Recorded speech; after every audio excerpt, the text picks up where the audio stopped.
Okay, so the talks today are about when things fall apart, when things go wrong in our lives. And I'm going to give you some theory, and then Maitridasa is going to talk about his own experience of an example from his own life and how he dealt with that. So if you remember, we're in the series which is about the Tantra, the Vajrayana, and what that means is the way of the diamond thunderbolt. And it's about how we, in this modern day, can use all of our lives, bring all of our lives into our practice to transform ourselves. So we can work with everything in our lives.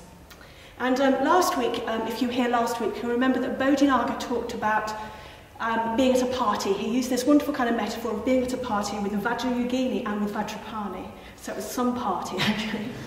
But today we're talking about is what happens if you're at that party and you don't like the music. And you want to go home, it's all too much. And then what happens if like the carpet's pulled out from underneath your feet and the roof flies off and everything just goes completely wrong? Okay, so this is a talk about what to do when things don't work out the way you want them to. And this is where you find yourself in that cremation ground that Bodhinaga talked about last week, but you certainly haven't chosen to go there, okay? Because you get this idea that Padmasambhava chose to go to the cremation ground, and this is where, well, you just go to work and it turns into a cremation ground. You just go home and you have dinner with your family and it turns into a cremation ground. Kind of known as Christmas, actually, but anyway. So it can be something really big and traumatic. You know, it can be a death, it can be a severe illness in ourselves or someone we love. It can be the loss of a job. It could be something internal like serious depression, serious anxiety. So those are big things. When those things happen, it's like everything changes, doesn't it? You hear the news that somebody's got a terminal illness and everything changes. You get that feeling like the carpet's been pulled out from underneath of you and you just don't even know who you are anymore to some extent. Or interestingly, I think another kind of difficulty we can face is when we feel very hemmed in and trapped. So it's a very different kind of adversity. It's where the circumstances we're in mean that we can't actually do what we think we want to do, okay? And it feels really hard. Life feels a real struggle. So it might be that one of our parents is ill, or you've got a child who's got particular needs, that you have to do sort of tedious, boring work, but you're trapped. That's what you have to do. And you feel like you don't have any choices. So that's another way that life can be tough. And so naturally, if we find ourselves in a tough situation, well, we want to stop the thing that's causing us suffering. And we most definitely should do whatever we can to change conditions when we can. You know, if there are conditions that we can change that are causing us suffering, we should change them. But quite often there are things we just can't change them. That's just how they are. And then, well, maybe you just want to run away. And I certainly feel like I just sometimes, big things I want to run away from, and pretty small things as well, actually. I just want to run away from them. Or maybe we want to fight back with anger. I mean, maybe what happens when things aren't going our way is we feel like we want to hit out physically or maybe hit out verbally. Or we might just freeze up and kind of want to hide under the duvet. Just have had enough of life, don't want to have anything more to do with it. And it's interesting because, of course, those three things, running away, flight, freezing, going under the duvet, and fighting, if you want to just hit back verbally or physically, they're those three ways that all animals respond to difficult situations, to scary situations. When we perceive a threat, it's completely normal that we want to respond in one of those ways. It's an instinctual response, it's a natural response. And actually, if we didn't have those responses, we just wouldn't have survived as a species. It's really deep. And I recently read a little kind of prose essay by a poet and a writer called David Whyte. And I read it on Facebook, which is the source of all kind of wisdom. But anyway, he's a really good writer, actually. He's really worth looking up some of his poems and his essays. And he said, well, running away is completely natural. That's of course what we want to do. And I think I'd thought in the past, when I got this feeling of wanting to run away, that it was almost a bit of a weakness in me. You know, it was a bit like that one day when I'm properly spiritually kind of advanced, I just won't want to run away from anything. I'll be kind of happy all the time. And I think what he was saying is actually, no, of course we maybe want to run away, or we maybe want to hit somebody, or we maybe want to just freeze and hide away. That's normal. But what we can do is we can learn we can learn to stay with that urge, but not act on it. So with awareness, with loving kindness, using the ethical principles we have as guidelines on how to behave, we can choose to behave in a much more skillful way. And okay, it might be that the most skillful thing to do is run away for a little while and then to come back. That might be the most skillful thing to do. And a very interesting and kind of radical approach to difficult situations comes from a Tibetan tradition which is called the 7-point mind training. And it's got around about 59 slogans that people learn off by heart, and then they act on them in their life. And the idea is that you learn these slogans, and then you put them into action. And you do it because you want to transform your whole being with the aim of attaining enlightenment for the sake of all beings. So you're doing it with big ambitions, but they're often, quite small things in everyday life that you do. And we're just looking at one of those slogans today. And the slogan is, one translation is, take adversity onto the path. And another translation is, when everything goes wrong, treat adversity as a way to wake up. So when everything goes wrong, treat adversity as a way to wake up. So that's saying, turn towards your experience, or that phrase, lean in to your experience as much as you can. So my experience when I hit difficulties is sometimes I just close down. And by closing down, what I mean is I kind of retreat into myself and a kind of feeling that I'm different from the rest of the world. And that means I'm not very communicative, I'm perhaps a bit grumpy, that kind of feeling of just closing down and disconnecting. Or sometimes, in the right situations when I hit difficulties, I can open up and I can actually connect with other people, and I can feel that, all beings suffer from the same problems that I do, and it can connect me with others, and a sense of our shared humanity, the difficulties actually of just being alive, and it can connect me. So I think this is about trying to treat adversity, whether big or little, as a way to open up rather than closing down. And this slogan is not saying that you have to pretend that everything's okay, and nor is it saying you have to wait for everything to be right before you can practice, which I think is something I've definitely thought when things are hard. I think, I need to just get through this bit, and then I'll be able to start practicing when my life gets a bit better. What it's saying is actually, you can practice wherever you are, whatever you're doing. And instead of viewing misfortune as a personal attack, that kind of feeling where you think, oh no, why has it happened to me? That's not fair, why I should have to go through this hard time. You actually just connect out to the fact that, well, it happens to everybody. Okay? And what you might even be able to do is welcome some difficulties, because it's when things aren't going smoothly, actually, that I found that I learn the most. Okay, so I think this turning towards what's difficult, this taking difficulties onto the path, isn't necessarily easy, and it isn't necessarily what we'd like to do in that situation. Because actually, I'd rather that bad things didn't happen, and I'd rather that I was free to do whatever I want. So, I think what we have to do is slowly learn how to do this, how to face towards difficulties. And I think there's two angles that I think we can approach it from. So one is wisdom and one is compassion. And you'll have heard that description of wisdom and compassion are like the two wings of the bird of enlightenment, which I think is a really lovely idea. So wisdom and compassion both make up enlightenment. So firstly, wisdom. So here I'm talking about a kind of cognitive approach. Well, the very basic is there in kind of, we all know it. It's that kind of, you've got adversity, you can't get rid of it, so you might as well make the most of it. You've got lemons, so you might as well make lemonade with what's going on. And I think, when I look back on my life, the times when actually I've really grown have been those difficult times. And at those times, I really wish they weren't happening. I wanted my life to be comfortable and kind of like an advert and really lovely. but actually it is through those difficulties that I changed and that I somehow came more into connection with reality as well. And I think it's in those difficult times sometimes that we can really understand and really know in our guts some of the Buddha's basic teachings. And one of his basic teachings, it's the first of the Noble Truths, it's one of the 3 lakshanas. So you'll remember from the newcomers course where we talk about the 3 lakshanas, the 3 marks of conditioned existence. And one of those is that there is suffering. You know, the experience of being human is that there is suffering.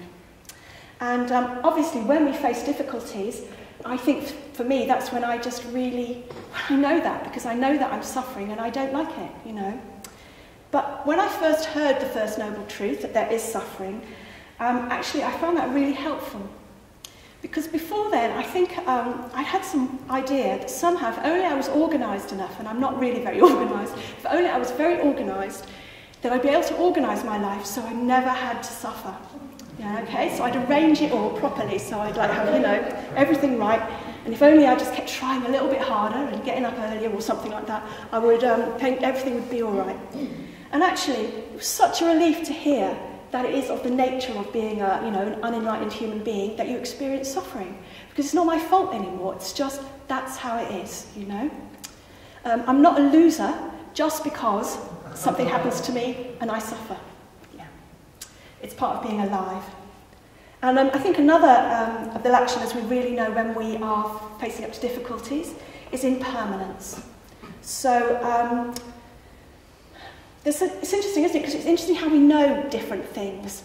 So there's like, I can know an intellectual understanding that of impermanence, which is that, you know, everybody is mortal, we have a limited lifespan. But somehow I kind of go around most of the time not exactly acting in accordance with that. But I have experienced at some bereavements, like when my dad died, I did experience a real sense of that rawness of impermanence, that everybody is impermanent and we are all going to die. And with that came a real poignancy, a real beauty about treasuring what's really important actually, because we are so fragile. But then what's really interesting is as time goes on, I've kind of clicked back into not feeling like that anymore, which is quite interesting. It's a bit like I think, you know, it is more how reality is, feeling like that, but somehow in ordinary life I connect back into this feeling of kind of not really being in touch with that. But when things are difficult, I think we do see how fragile we are and how fragile the world is as well. And this, I think, can lead to compassion. So it can help us to connect with the suffering of other beings.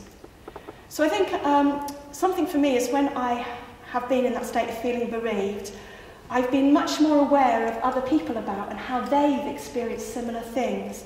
And I particularly think of that, like, of much older people when I see them kind of on the bus or walking down the street or something. Because, you know, when you get to a certain age, you're going to have experienced some death, some tragedy. You're not, you know, you have known that. So those people have known that and they keep on going. And I think it's given me a much stronger feeling of compassion and kind of respect just for ordinary kind of people that I see around the place. In some ways, they're heroes, actually, because they've been through some really hard times and they've kept a very heroic approach to life. And I think this practicing of bringing adversity onto the path, of turning towards our difficulties, it is the path of the hero, it's the path of the adventurer, the explorer, it's even the path of the warrior. And it's not for the faint-hearted.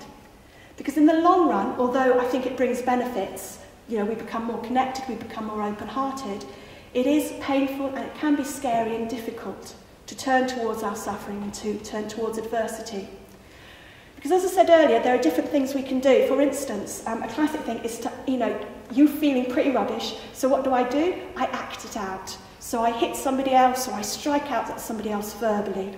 Sort of in anger, in rage. You see that quite a lot, I think. It's like I try to destroy myself or I try and destroy somebody else. Or maybe we waste our precious lives, so we waste them, and our precious world as well. We use up all our resources in amusing ourselves, in distracting ourselves, because we can't face our own suffering, our own difficulties in our lives. So actually, to lean in, to turn towards this adversity is very heroic. It's actually a really important thing that more and more people in the world do it, because it means that if we do that, we're not acting out on other people. We're not taking it out on others. We're actually, we're going to be, I suppose, more useful people, more skillful people. So it's heroic, I'm saying. It's the act of a warrior to turn towards this adversity. And when warriors go to war, or when heroes go on adventures, or I was also thinking when mountaineers go on expeditions and go up mountains, well, they all need some help. They get prepared. They take some things with them. So heroes in fairy stories maybe take some magic spells. Mountaineers might take a rope or some crampons or something like that. And these are all things that can help us on our journey. And Maitridasa is going to talk about many of the things that helped him when he was experiencing difficult times. And I'm just going to say a few others as well. And some of them, of course, are the same, I think. So the first is when we find ourselves facing difficulties, well, the first thing is we need to have self-metta. Just buckets of it. Just more self-metta than you think you're worthy of. Because you are facing something difficult. You're doing something heroic. And I think the more that you can say to yourself, hooray, I am feeling a lot of suffering, but I'm doing what I can to turn towards it. The more that you can look after yourself and give yourself praise for what you're doing, the easier you'll find it actually. And it can feel a weird thing to do, but I think it's just a really helpful thing to do. So you need to have, a lot of kindness in how you talk to yourself, look at your self-talk, and a lot of kindness in how you are, and just practically that you look after yourself as well. The second, I think, I call be ready for the demons or the crevasses, using the mountaineering thing. So watch out for things like blame or old addictive habits or ways of being that you thought you'd gone past.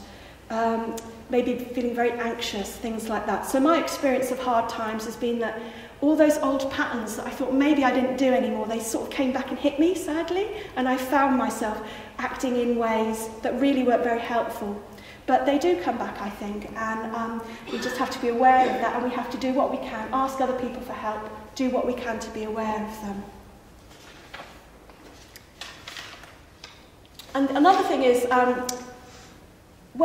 try and bring some perspective, because actually we really don't know what the long-term consequences of anything is, however awful it is actually. So recently I was talking with Kathleen actually, and she reminded me of a story which I've looked up, which turns out to be a Taoist story. Okay, and the story is, there's a man called Sei Weng, and he owns a beautiful mare, a beautiful horse, which has been praised far and wide. And one day his beautiful horse disappears. And all the people in the village say, offer him sympathy and go, oh, that's awful, you've lost such a beautiful horse. And Sei Weng just says, that's the way it is. And then a few days later, the lost mare returns, and she brings with her a beautiful wild stallion. So all the village goes, oh, hooray, Sei Weng, isn't that great, you've got this beautiful new stallion. And he says, well, that's the way it is. And then sometime later, Sei Weng has a son, and he goes out riding the stallion, and he falls off and he breaks his leg. And all the people go, oh no, that's really awful, Sei Weng, that your son has broken his leg. And Sei Weng says, that's the way it is. And then, soon after that, war breaks out, and all the young men of the village, except Sei Weng, are drafted. Sei Weng's son, they're all drafted and they're all killed in battle. And he's not drafted because he's got a broken leg. So the village people, of course, are amazed, and they say, wow, what good luck, Sei Weng. But Sei Weng says, that's the way it is. So I think that story is just a wonderful example of you really don't know the consequences of what is happening to you at the time. It's really difficult to tell. And you can look back, can't you? You lose a job, and then you go, look, 5 years, and you think it's awful, that's the end of my world. 5 years later, you look back and you go, oh, that was the best thing that ever happened to me that I lost that job, because I'm in a much better place now, for instance. And another tool I think you can take, or a magic spell you can take with you, is this version that I do of a practice called Tonglen. And Tonglen is a Tibetan kind of version of the Metta Bhavana, really. And what I do is just a kind of practice when I remember, which is, so I particularly do it when I can't sleep, when I remember, and I do it a bit at the dentist, and I've been having to go to the dentist loads recently. So I kind of feel that horrible drilling, thing, okay? And I try to really experience that without as much as I can. And then I bring to mind, I breathe in, I experience that feeling, and then I bring to mind all those other people out there, in all the rest of the dentists in the world, who are also having the drilling going on. And as I breathe in, I try and breathe in their discomfort, relieve them of their discomfort, and breathe out to them relief from their discomfort. Or if it's people who can't sleep, I imagine them all lying in their little beds all over the world, not sleeping, and I just think, breathing in their lack of their insomnia and breathing out to them, may they sleep, you know. So it actually doesn't help me go to sleep, which I thought it might do. But it does, you know, it really does make me feel better actually, because it just connects me. It's a really good way of connecting with other people in the same situation and realising the universality of many types of suffering that we have. Okay, so another one, which is quite interesting, is that you could regard all obstacles as enlightenment. So all people who get in your way are Buddhas, and all things that get in your way, they're enlightenment themselves. Because actually, as I said before, we learn the most from difficulties. So that person who's your really annoying boss, think of them as the Buddha, because they're giving you, they're doing you a really good turn, because you're having to really practice your patience and your metta with them. Who else would you put in the fourth stage, the metta bhavana, if you didn't have that person?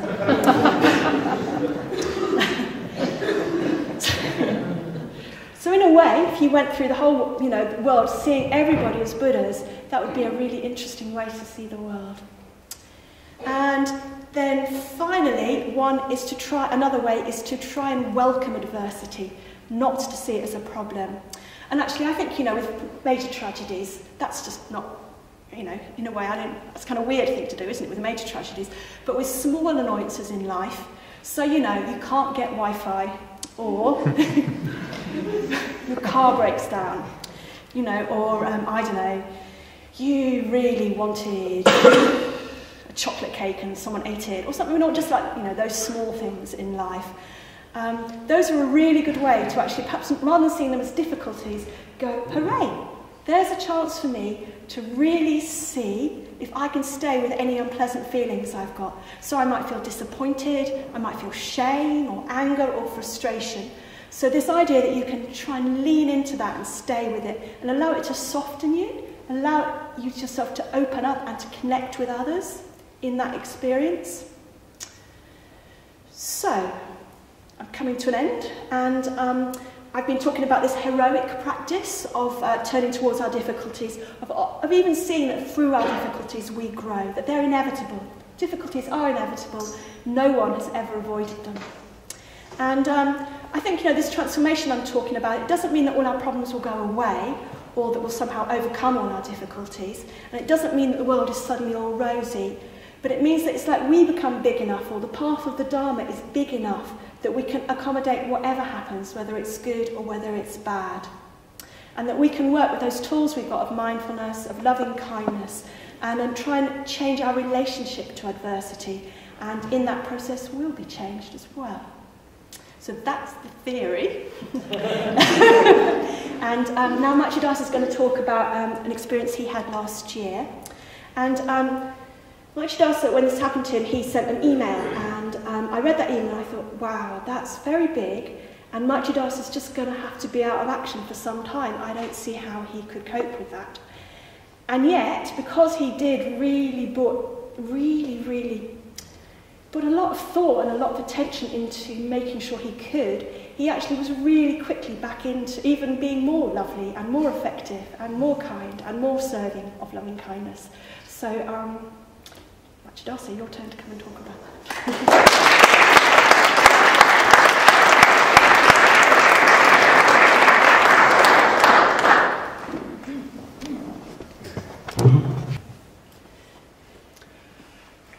Okay, so just over a year ago, I was in India, as I often am, in Nagpur, in the centre of India, and I went with a group of guys on a day trip. So some of these guys were my friends, and others were just friends of friends who I didn't know. And we went into remote jungle area outside Nagpur to visit a waterfall, just a picnic spot. And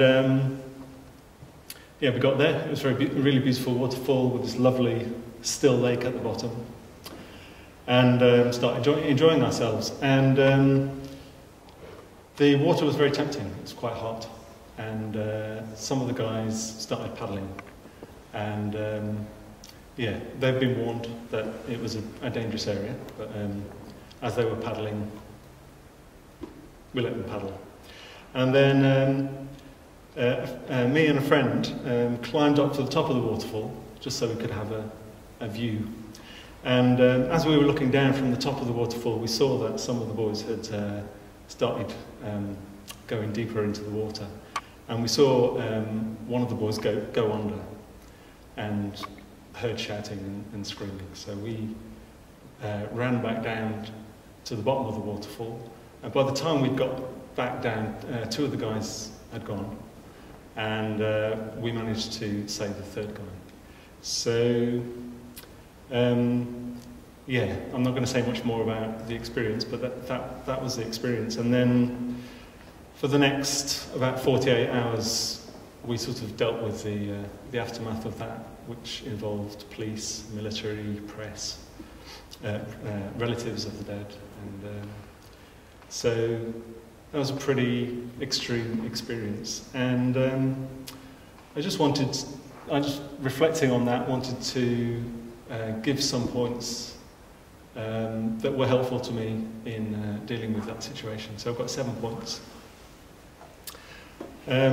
So the first one is let yourself fall apart. Okay. So in that situation, reality flooded in.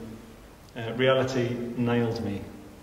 The reality of life and death, the reality of impermanence, of fragility, of suffering. So there was no escaping it in that situation. There was no way to fix it. There was nothing to hold on to, nowhere to run. So I was slap bang in the middle of a cremation ground. One that I hadn't chosen, but that's where I was. And in that situation, all the theory went out the window. Okay, so that's not to say that all the practice that I'd done as a Buddhist was wasted, but in terms of sort of thinking about what to do, all the theory went out the window. So I was just sort of left with myself and any resources that I could muster. There was just the shock and the intensity of what was going on. And I didn't really know what to do. So I was vulnerable and helpless in that situation. And afterwards, I was shattered. So a week after that, I got back to the UK. And what I did was I let myself fall apart. That sounds as if I made a choice. I fell apart, but I didn't fight that. I just let it happen. And as Satyajyoti said, which she read my email, I just accepted that was the way it was going to have to be for a while. And this gets at quite a strong conditioning that I have, and quite a lot of men have, and probably quite a lot of women as well, but to the conditioning that to be strong means to pull yourself together, to not get upset, to keep the emotions in check, just pull yourself together. I remember I cried at both of my grandparents' funerals, and after my grand's funeral, my mum came up to me and said, "You're really going to have to learn how to control your emotions." And I said, "Why?" So real strength, real heroism is allowing yourself to experience strong emotion, to be vulnerable, to be tender, to be afraid, to be upset, however pathetic you feel at the time. That is actually strength. We can only transform what we allow ourselves to feel. So if we just bottle up our emotions, that makes all of their energy unavailable to us. Okay, second point. Seems like an obvious one. Go to your friends. Okay. So I realised that I didn't have to be vulnerable and upset alone. So I'm very fortunate that I meet up with many people, many groups of people during a typical week. So again and again, after I got back, I just met with people in my Mitra group, the centre team, the office team, the shop team. And again, I just met with people, reported into them about what happened, and just broke down. And I just had to be upset as many times as it would take. Just keep on communicating and keep on falling apart. And when things fall apart, our usual masks come down. So we become more transparent to others. People can really see you. So actually, it's a really precious opportunity to deepen friendship. Of course, none of those people wanted to see me upset. But because my barriers were down, I was opened up, they were able to get closer. I remember a couple of days after I got back, I think it was Padmasambhava Day, and it was the first time I'd seen Vidanya. And I just went up to him and hugged him and just burst into tears. And in the moment, I never realised how much Vidanya meant to me in that moment. So it was a situation where the value of friendship really just became obvious. And people rely on me quite a lot. And I quite enjoy being relied on. But in this situation, I just had to let go of being strong and reliable and give my friends the chance to look after me. And I also had to give myself the chance to rely on them. Okay, point 3. Seeking contact with the wise. There's a particular person that was suggested that I go and see, and that was an order member called Advaita.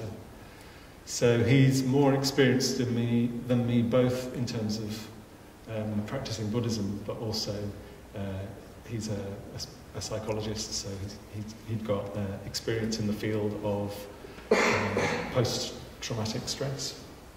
So he was exactly the right person to go to. And, I was really overwhelmed by this sort of storm of chaotic voices, strong emotions. So I wasn't in a position to make good judgments myself. I needed someone wiser and more experienced to be my advocate in that situation. So Advaita was really, really helpful, and he helped me realise what I really needed to do rather than what I thought I should do. So I'm quite a dutiful person, and so there were these conflicting voices. So, there's an office to run, there's a Buddhist centre to run, there's talks to give. I had my first experience of leading a retreat was coming up, and I know I've committed to that, I've got to honour my commitments. And he just cut through it. So a précis of what he said to me is this: there's a time for entering cremation grounds. There's a time for setting yourself aside and being strong and reliable for others. This is not the time. Now is the time to be kind to yourself, to be in situations where you feel safe, to be patient and give yourself all the time and space you need to recover. That's what being heroic looks like in this situation. So, invaluable advice. So, and at that time, my father was also very ill, and I just knew that to feel safe, I just needed to go home and be with my mum and my dad. And as soon as Advaita had sort of said that to me, it was like, it cut through all my doubts, and I just knew what I had to do, and that's what I did. Okay. 4th point, as Satyajoty's covered to some extent. So just stay with it. Just stay with it. So yeah, in the storm of intense emotions and confused thoughts, it's important not to panic or shut yourself down. It's important just to stay with whatever is happening to you and trust that the storm will blow itself out. So I had, so I felt pretty useless. I felt like, I actually felt like I'll never be able to do the things that I used to do. That kept going through my mind, and so, maybe I should just resign. Maybe I should just resign from the centre. I can't cope with being around people. Maybe I should leave the community. All these they were sort of panic reactions. But no, just stay with it. Just stay with what's happening to you and trust that it will blow itself out. So I had to stay with shakiness, with helplessness, vulnerability. I had to stay on the brink, staying with not knowing what to do, staying on the verge of the unknown, where the world was unpredictable and dangerous and uncontrollable and mysterious. And also stay with a sense of open-endedness, not knowing where I was going to be at the end of this, not knowing where I was going to land. Actually, it's really rare to be so opened up in life, so close to a reality that we can't control. A lot of the time, we're under the illusion that we have quite a lot of control of our lives. But that experience just brought me face to face with the truth, actually, that I'm not in control of very much. Life is king. So, yeah, just staying with it all without panicking or shutting down is the real warrior act in that situation. That is the cremation ground. Point 5, reaching out helps. Okay. So, through all of that situation, nearly every aspect of my practice fell apart. So meditation was unbearable, pujas were torture, study just did my head in. There was no way that I could feel that I was practicing, but being kind to others in small ways, just meeting up with people, giving people gifts, that was something I could do, and actually it did help me. And the reason it helped me is that it kept me in connection and communication with others. It gave me relief from my own mind. So, if I was with someone else and listening to them and thinking about them, then I was out of myself. And myself was not a very happy place to be at the time. So it was relief from my own mind, reassurance that I still had something to offer. Because my sort of deepest fear was that I wouldn't recover and then I'd not have anything to offer. And it was a reminder that it wasn't just me having a hard time. Because obviously, every person that I met up with had their own difficulties and their own worries and things they were going through. So it's sort of reaching out to others stops me getting lost in myself, actually. Okay. So point 6 is let reflection emerge naturally. So I really wanted to make sense of what had happened by reflecting on it, but I couldn't. I consciously tried to reflect. I wanted to bring the Dharma to bear on that situation. I'm a Buddhist, I practice the Dharma. What does it mean in this situation? But I couldn't do it. I tried to reflect on impermanence. But if you've just seen someone disappear in front of you, to start the reflection, everything's impermanent, just felt completely facile, pointless. And it felt wrong, actually. It felt like, here I am trying to sort of derive some spiritual learning when this has happened. These guys are gone, their families are devastated. Sort of, why should I be sort of trying to develop some deep spiritual learning out of this? So there was a real block to reflection. But actually, there was no need to force reflection. Actually, in that situation, I was infused, saturated with the reality of dukkha, of impermanence, of insubstantiality. I was living it, and all I needed to do actually was give myself time to absorb it and let transformation take its course.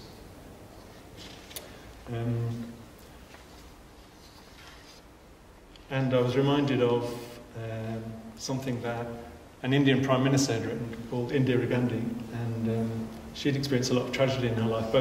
One of her sons had died in a plane accident, and her other son was assassinated by a suicide bomber. And someone asked her, how do you get over something like that? And she said, well, you don't get over it. You don't get over something like that. What you do is you absorb it fully, and then you take it forward. So, yeah, we don't get over it. We don't get through it. It's not like we resolve things, fix things.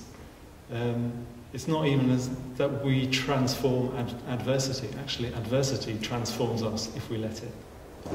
And then we can move forward, a changed person, a bigger person. We can carry that experience forward. It becomes part of us.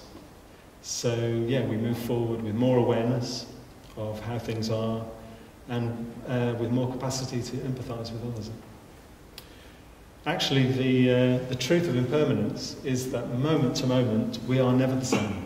Moment to moment, we are never the same. But when things fall apart, we really feel the truth of that. We really feel that things are never going to be the same, which is true, because they're not. And the final point is gradually coming back to complexity. So a very natural survival mechanism in times of adversity is to oversimplify. And we do that because we want to create order out of chaos. So for me, if I'd have told those guys more forcefully not to go in the water, they wouldn't have died, so it's my fault. So that's an oversimplification. If they'd have listened to me, they wouldn't have died, so it's their fault. That was an oversimplification. I will never recover from this. That was an oversimplification. And there's a quote from a very elevated source of wisdom, which is Battlestar Galactica, which I'm taking refuge in at the moment. And so in a recent episode, somebody says, "It's naive to think that horrible things that we can't understand have simple explanations. Because simpler explanations make us feel like we have control when we don't." Actually, conditioned co-production, which is the Buddha's sort of primary description of the nature of things. Conditioned co-production is extremely complex. It's profound and hard to see. To some extent, we do have control. Okay? We do have control of our lives. We can take responsibility to act in ways that will predictably lead to positive consequences. So that's karma. But we're not in control of everything. We're not in control of most things. And we're not responsible for everything.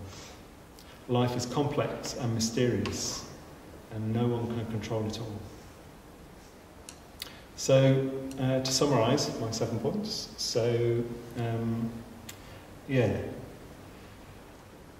let myself fall apart. I went to my friends. I sought contact with the wise. I was patient with myself and gave myself time and space to recover. I just stayed with a sense of helplessness. I carried on reaching out to others, and I let transformation take its own course in its own time. So, I'm not the same person as I was. I haven't got over it. I haven't moved on from it. But I have absorbed it. And I carry that experience with me. I carry those young men with me.